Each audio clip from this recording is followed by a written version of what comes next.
Tere kõigile! Selles videos lahendame kahe tundmatuga lineaarvõrrandi süsteemi liitmisvõttega.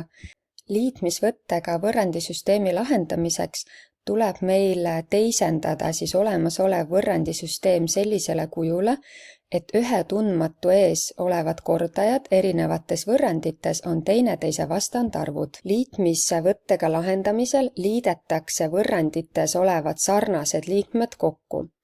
Ja juhul, kui meil näiteks y kordajad on teineteise vastandarvud, siis tundmatu y koondub meil esialgu välja ja saame leida x-i juba ühe tundmatuga lineaarvõrrandi lahendamise teel. Lahendame kolmanda ülesande. Kui on vaja sedasorti ülesande lahendada liitmisvõttega, siis kõigepealt mõtleme läbi, et mis saab, kui me hakkame kohe kokku liitma sarnaseid liikmeid. 3x pluss 2x on 5x kokku, miinus 2y miinus 5y on miinus 7y ja 1 pluss 19 on 20. Sellisel juhul tekiks meil ikkagi lineaarvõrrand, kus on kaks tundmatut ja vot sellist lineaarvõrrandit me üksinda lahendada ei oska. Selle jaoks peame jälle hakkama olemasolevat võrrandisüsteemi teisendama sellisele kujule, et ühe tundmatu ees oleksid teineteise vastandarvud. Ma saan seda teha mitmel erineval viisil ja selleks ma pean teadma korrutustabelit, et näha läbi, et milliste kordajatega ma saan hakata neid võrrandeid läbi korrutama, et mul selline soodne olukord liitmisvõtte jaoks tekiks. 3 ja 2 puhul saan ma need mõlemad korrutamise teel muuta kuuteks, näiteks 6 ja miinus 6. Või miinus 5 ja miinus 2 puhul saan ma need mõlemad 10 korrutamise teel saada. Kuna 6 on väiksem kui 10, siis ma valin praegult selle, et ma teen x-i kordajad 6 ja miinus 6.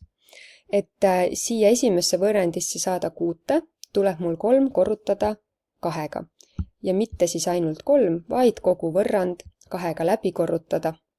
Ja teise võrrandi ma pean korrutama miinus 6 saamiseks miinus 3. Ja siin samamoodi miinus 3 korrutan ma läbi kogu võrrandi. Nii, ma saan 2 täiesti uut võrrandit.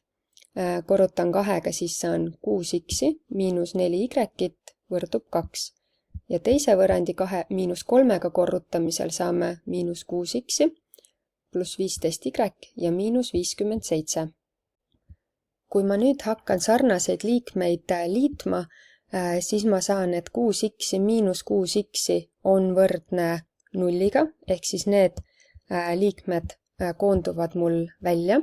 Miinus 4y pluss 15y on 11y ja 5 miinus 57 on miinus 55. Olen saanud ühe tundmatuga lineaarvõrrandi. Kui 11y on miinus 55, siis ühe y saamiseks tuleb meil see miinus 55 11 jaotada ja saan kätte, et minu y on võrdne miinus 5. Oleme saanud esimese tundmatu väärtuse.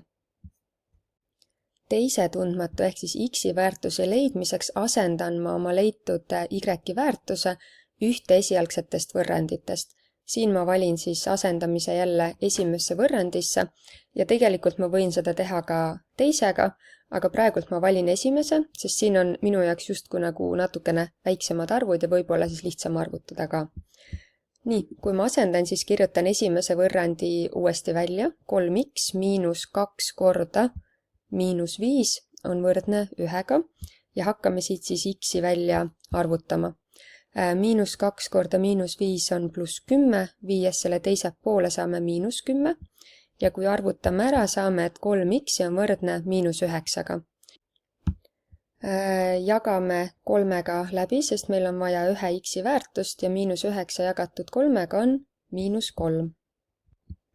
Oma saadud lahendite kontrollimiseks asendame need jälle esialgsetesse võrranditesse ja teeme siin kontrolli suuliselt läbi. Kirjalikult teeksin ma teda nii nagu esimeses ülesandes, kuid hetkel ruumi kokkuhoiu mõttes siin ekraanil me teeme seda suuliselt, aga sina võid vihikusse selle ümber kirjutada endale. 3 korda -3, -2 korda -5. 3 korda -3 on -9, -2 korda -5 on +10, -9 + 10 on 1. 2 korda -3, -5 korda -5. 2 korda -3 on -6, -5 korda -5 on +25 ja -6 + 25 on tõepoolest 19. Kirjutame välja vastuse, lahend on x on -3 ja y on -5.